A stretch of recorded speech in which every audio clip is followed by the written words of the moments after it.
and welcome. Today's video is going to be a bowl actually, but it's going to be a bit of a special bowl.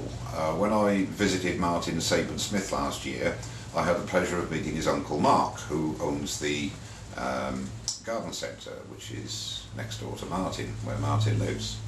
And he came into where we were talking in Martin's workshop, and he said, "I've got a present for you." And he gave me this wonderful piece of bird's eye maple. Not only haven't I turned maple before, believe it or not, I certainly haven't turned bird's eye maple. And it has there's some wonderful figure in there, some feathering, and there could be a few inclusions, so that might be an infill job. So that's going to be a very enjoyable and interesting turn. So I hope you will enjoy it as well. So thanks again, Mark, for that. I really appreciate it, and I'm looking forward to getting stuck into that in a minute. On the UKIS front, on the UK and Ireland Woodturning Symposium front, there's some, as I explained in my last video, some great news on there. I'll put a link down to Martin Saban-Smiths' channel, because he, at the end of last week, I think, I'm a bit late doing this video, put up a video with all the latest news and interesting information. And we have got some really exciting news there as well, which Martin will reveal, so I'll put the link down below in the description, as I said. On the UKIS front, I'm wearing the shirt again today. It's not warm, but it's not cold. It's not too cold to actually just take my jacket off for a minute, just to sport the label. Again, I will put a link down to UKIS, and support us if you can by buying some of the merchandise. And as I've said before, it's polo shirts, t-shirts, hoodies, mugs, etc., etc., various pieces of kit that the profits from which go straight into UKIS and will help the outreach programme that we're hoping to get started when this symposium comes to a close with the reserve funds that we have. The noise in the background is the wind. We're experiencing quite heavy winds and rain at the moment. That's about it really, apart from one other thing which is obviously very important. I'd like to thank everybody for the terrific support you've given me since I've been uploading videos. I've just reached the 35,000 subscriber mark, which is absolutely, well, it's gobsmacking. I really don't know what to say. I still find it amazing that so many people find interest in what I have to say. But thank you very much for your support, I really do appreciate it. And one other bit of news which I find a bit disturbing, Carl Jacobson, and I'll put a link down to his channel and the video segmenting. Carl has finally gone to the dark side. He's segmenting now. Great video, Carl, and a really superb piece for your first proper segmenting. And no, I'm still not going to get involved in it at the moment. So I'll put a link down to Carl's channel. Not that he needs any introduction, but look at his segmented work. I find it really, really, well, I'm overcome. I just don't know what to say. Done. I've taken my compasses, and with a bit of messing about, I've found the best place that I can get the biggest bowl from this piece of wood. So I've got my radius here. So now I'll drill a hole in the blank to accept the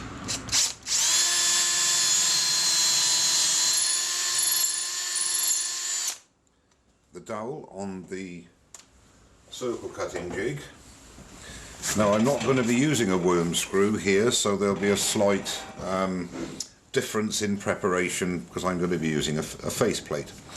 Okay, so now I've done that, to make sure that I get the maximum amount of bowl blank, what I will do, and this is the beauty of this sliding affair here, is I'll go from the blade to the centre of the dowel, and then that will maximise my bowl blank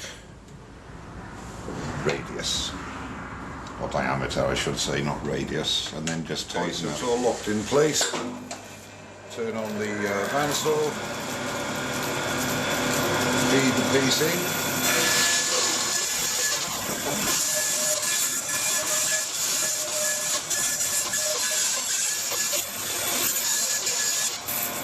There we go.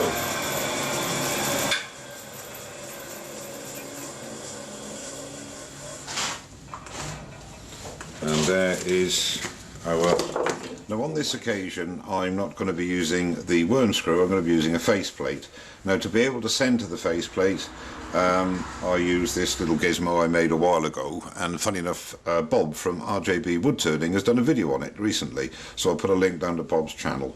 Very handy, just fits down the centre of your faceplate and you can locate the hole that you've drilled, and then you just hold it down, place your screws and drive your screws home, and that makes a very secure hold.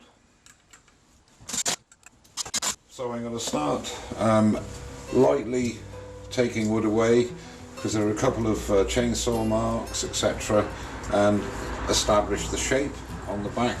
There's going to be a lot of flying bark and debris, so make sure you wear a full face shield, as I will be doing. And I'll be using my 5/8 bowl gouge for most of the operation on this bowl, I think.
And what I've done here is actually move the headstock the other way, away from me, so that I am out of the line of fire. Lines here are a trick I picked up from Sam Angelo, actually, where you just highlight where you need to get your profile exactly as you want it. So that's what I'm doing here, and just very, very lightly working between those lines. Just little angel hairs coming off there, and blending that in.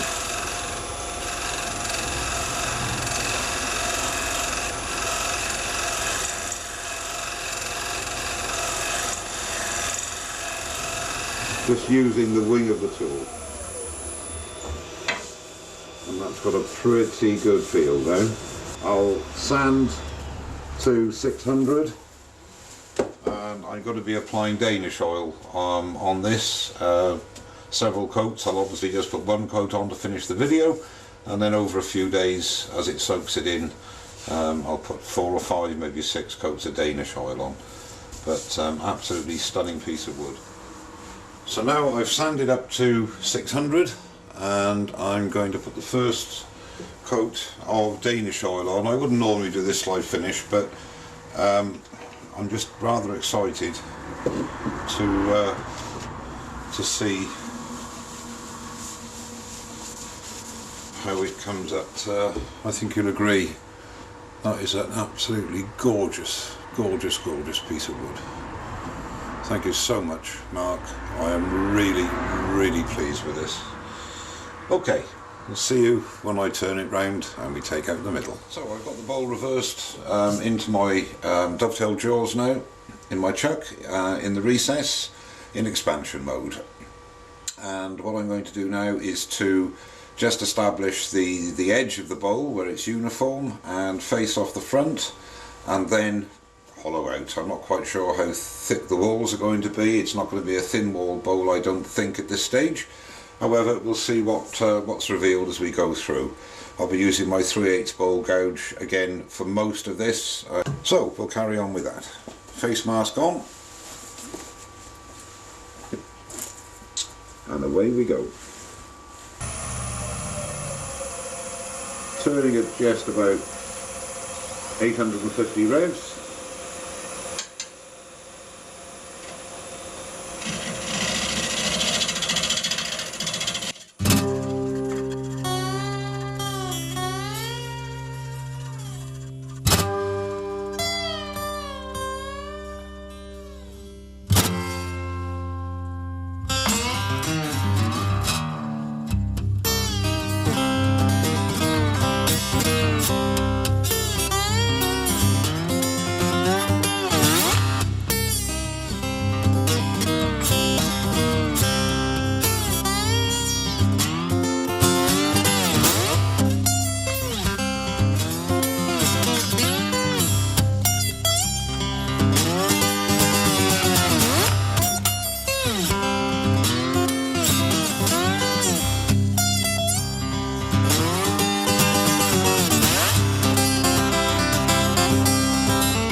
Okay, what I've had to do is all these inclusions here are really quite soft, so I'm hoping I have saturated them with thin CA, so it's going to take a while for it all to dry, and I'll keep building that up and I'll finish off with medium CA.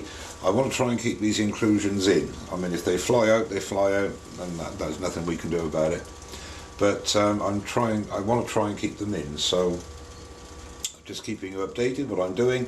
I've taken the chuck off the lathe as opposed to taking the bowl out of the chuck.